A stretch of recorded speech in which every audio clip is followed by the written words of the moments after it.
ಕರುನಾಡಲ್ಲಿ ಭಾರಿ ಬಿಸಿಲು, ಜನ ಕಂಗಾಲಾಗಿದ್ದಾರೆ. ಏಪ್ರಿಲ್ ಆರಂಭದಲ್ಲೇ ಸೂರ್ಯ ತನ್ನ ಪ್ರತಾಪವನ್ನ ತೋರಿಸಿದ್ದಾರೆ. ಹಲವು ಜಿಲ್ಲೆಗಳಲ್ಲಿ ಉಷ್ಣ ಗಾಳಿ ಬೀಸೋ ಸಾಧ್ಯತೆ ಇದೆ. ಭಾರಿ ಬಿಸಿಲು ಕರ್ನಾಟಕದಲ್ಲಿ, ಜನ ಅಂತೂ ಕಂಗಾಲಾಗಿದ್ದಾರೆ. ಬೆಂಗಳೂರು ಸೇರಿದಂತೆ ಹಲವು ಜಿಲ್ಲೆಗಳಲ್ಲಿ ತಾಪಮಾನ ಏರಿಕೆ ಆಗ್ತಲೇ ಇದೆ.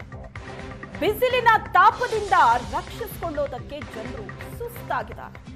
ಬಿಸಿಲಿನ ಹೊಡೆತಕ್ಕೆ ಕೆಲವು ಕಡೆ ಸರ್ಕಾರಿ ಕೆಲಸದ ಅವಧಿ ಬದಲಾಯಿಸಲಾಗಿದೆ. ಬೆಂಗಳೂರು ಸೇರಿದಂತೆ ಹಲವು ಜಿಲ್ಲೆಗಳಲ್ಲಿ ತಾಪಮಾನ ಏರಿಕೆ ಆಗಿದೆ. ಬಿಸಿಲಿನ ತಾಪಕ್ಕೆ ಜನ ಕಂಗಾಲಾಗಿದ್ದಾರೆ. ಏಪ್ರಿಲ್ನಲ್ಲೇ ಬಿಸಿಲಿನ ತಾಪ ಇಷ್ಟಿದೆ. ಬೀದರ್ನಲ್ಲಿ 41 ಡಿಗ್ರಿ ಸೆಲ್ಸಿಯಸ್. ಬೆಂಗಳೂರಿನಲ್ಲೂ ಕೂಡ ಬಿಸಿಲಿನ ಝಳ ಸಿಕ್ಕಾಪಟ್ಟೆ ಇದೆ. ಹೊರಗಡೆ ಓಡಾಡೋದಕ್ಕೂ ಜನ ಭಯ ಪಡುವಂತಾಗಿದೆ. ಬಹುತೇಕ ಜಿಲ್ಲೆಗಳಲ್ಲಿ ಇದೇ ಪರಿಸ್ಥಿತಿ.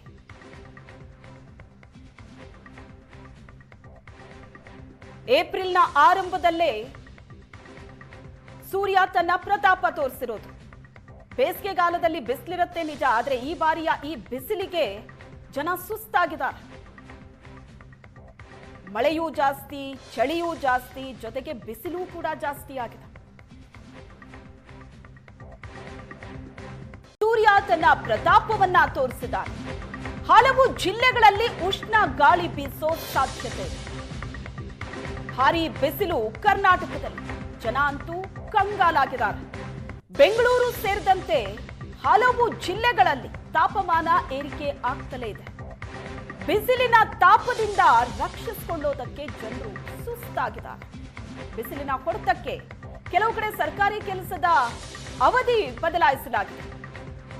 ಬೆಂಗಳೂರು ಸೇರಿದಂತೆ ಹಲವು ಜಿಲ್ಲೆಗಳಲ್ಲಿ ತಾಪಮಾನ ಏರಿಕೆ ಆಗಿದೆ. ಬಿಸಿಲಿನ ತಾಪಕ್ಕೆ ಜನ ಕಂಗಾಲಾಗಿದ್ದಾರೆ.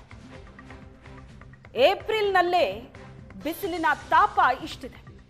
ಬೀದರ್ನಲ್ಲಿ 41 ಡಿಗ್ರಿ ಸೆಲ್ಸಿಯಸ್. ಬೆಂಗಳೂರಿನಲ್ಲೂ ಕೂಡ ಬಿಸಿಲಿನ ಝಳ ಸಿಕ್ಕಾಪಟ್ಟೆ ಇದೆ. ಹೊರಗಡೆ ಓಡಾಡೋದಕ್ಕೂ ಜನ ಭಯ ಪಡುವಂತಾಗಿದೆ. ಬಹುತೇಕ ಜಿಲ್ಲೆಗಳಲ್ಲಿ ಇದೇ ಪರಿಸ್ಥಿತಿ.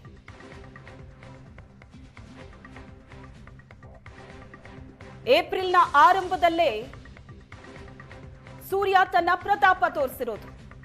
ಬೇಸಿಗೆಗಾಲದಲ್ಲಿ ಬಿಸಿಲಿರುತ್ತೆ ನಿಜ, ಆದರೆ ಈ ಬಾರಿಯ ಈ ಬಿಸಿಲಿಗೆ ಜನ ಸುಸ್ತಾಗಿದ್ದಾರೆ. ಮಳೆಯೂ ಜಾಸ್ತಿ, ಚಳಿಯೂ ಜಾಸ್ತಿ, ಜೊತೆಗೆ ಬಿಸಿಲೂ ಕೂಡ ಜಾಸ್ತಿ ಆಗಿದೆ.